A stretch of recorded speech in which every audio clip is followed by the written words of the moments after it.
మీరు ఒంటరిగా పోరాడుతూ ఉన్నారు, ఒక మహిళగా పోరాడుతూ ఉన్నారు. నేను ఒంటరిని ఎవరు చెప్పాను?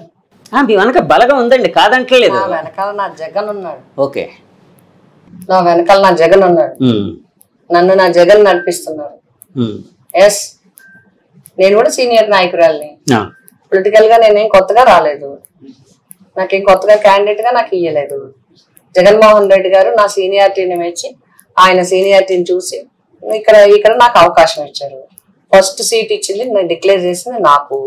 నేను ఇక్కడ ఫస్ట్ క్యాండిడేట్ గా నేను అనౌన్స్ అయ్యాను, ఇక్కడ నుంచి పనిచేస్తున్నాను.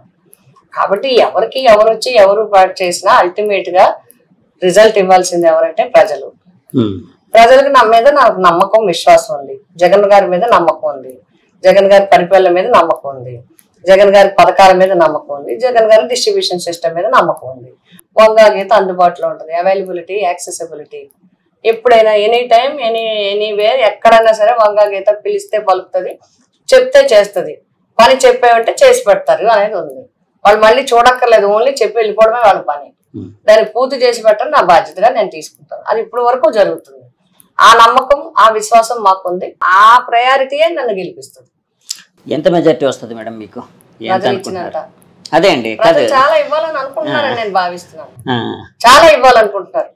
ఆడపడుచుకి ఎప్పుడు అందంగానే ఇస్తారు, ఆడపడుచుకి ఎప్పుడు గౌరవంగానే ఇస్తారు. పళ్ళు, పూలు, పసుపు, కుంకుమ, గాజులు అన్ని పెట్టి, స్వీట్ పెట్టి అందంగా అమ్మా ఇదిగో అని చెప్పి నాకు ఇస్తారు. ఆ నమ్మకం నాకు.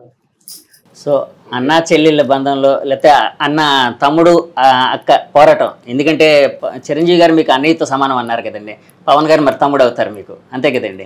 సో ఈ పోరాటంలో మీరు ఆడపడుచుగా మీరే గెలుస్తారని పక్కగా చెప్తూ ఉన్నారు. ఆడపడుచుకి వెళ్తే అందరికీ ఆనందం అండి. ఏదో బలవాలని ఎవరు అనుకున్నా ఆడపడుచుకి వెళ్తే ఆనందం వేరు.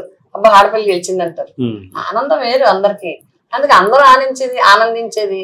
ఆడపిల్ల బట్టలు కట్టుకున్నారు అనుకోండి, అందంగా అబ్బా ఆనందిస్తారు. ఇంటిల్లిపాది వేరు, ఆడబెట్టి వచ్చి పసుపు బొట్టు పెట్టుకెళ్తే ఆనందిస్తారు. అలాగే నేను కూడా అత్యధిక మెజార్టీతో గెలిచామనుకోండి, మా పిఠాపురం నియోజకవర్గ ప్రజలు ఆనందిస్తారు, మా జగన్ గారు ఆనందిస్తారు, మా క్యాడర్ అంతా ఆనందిస్తారు. ఓకే మేడం, థ్యాంక్ యూ అండి, ఆల్ ద బెస్ట్ అండి.